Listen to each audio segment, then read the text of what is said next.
For the first time in nearly 3 decades, An amendment is agreed to.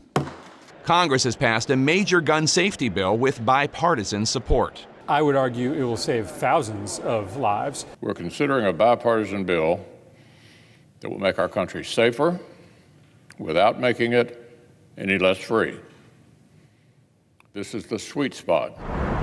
The compromise package does not include all the broad measures Democrats sought, but it does include a variety of significant steps, from increased funding for mental health to more comprehensive background checks for 18 to 21-year-olds. And it includes one key provision that almost tanked the whole deal. Operating under the boyfriend loophole. The so-called boyfriend loophole continues to be a challenge. We're going to close the boyfriend loophole. Closing the boyfriend loophole, a long-standing goal of advocates for domestic abuse victims. The boyfriend loophole is a gap in federal law. A gap because right now, federal law only bans domestic abusers from buying or owning guns if they were convicted of abuse of a parent, spouse, someone with whom they share a child, or a significant other they were living with at the time. But what about abusive relationships where the couple is dating, but do not fit into those other classifications? According to the Johns Hopkins Center for Gun Violence Solutions,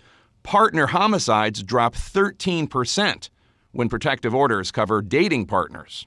We're going to make sure that every domestic abuser, whether it be a spouse or a boyfriend, has their guns taken away. Yet, despite the fact that researchers have found more than half of the gunmen who committed mass shootings between 2014 and 2019 either killed an intimate partner or family member or had a history of domestic violence, the National Rifle Association has lobbied for years against closing that loophole, arguing that the move, quote, is exploiting real problems like domestic violence to opportunistically target civil rights, like the Second Amendment and constitutional due process. That's right. People who beat up their girlfriends have lobbyists fighting to preserve their ability to buy guns. And gun safety advocates say the NRA's due process argument is a moot point under the new bill. This bill goes out of its way to ensure that due process protections are included. So with this newly passed bill, is the boyfriend loophole finally closed? No, it is not.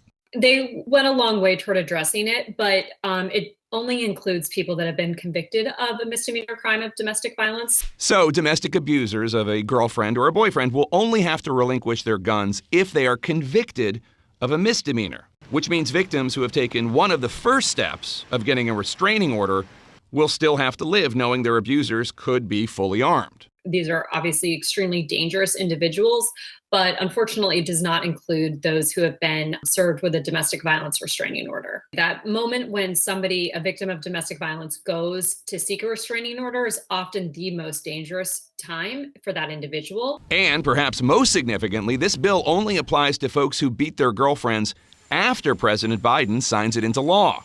It does not apply to domestic violence before that point. It does not apply retroactively.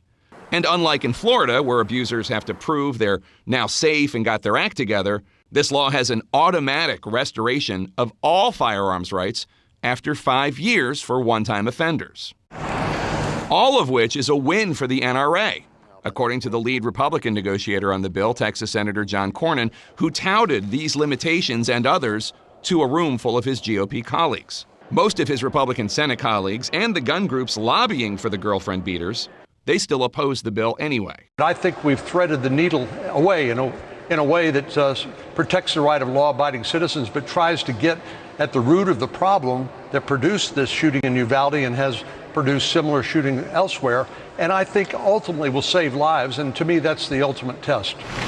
Saving lives. That's what this bill is truly aiming to do, to prevent another school shooting or grocery store massacre or a senseless death of a domestic abuse survivor. So, will it? Without a doubt. It really is a momentous occasion and it should not be downplayed. But of course, in my opinion, the work is not done and we'll keep going and keep fighting to make sure that all of the loopholes in our gun laws are closed moving forward.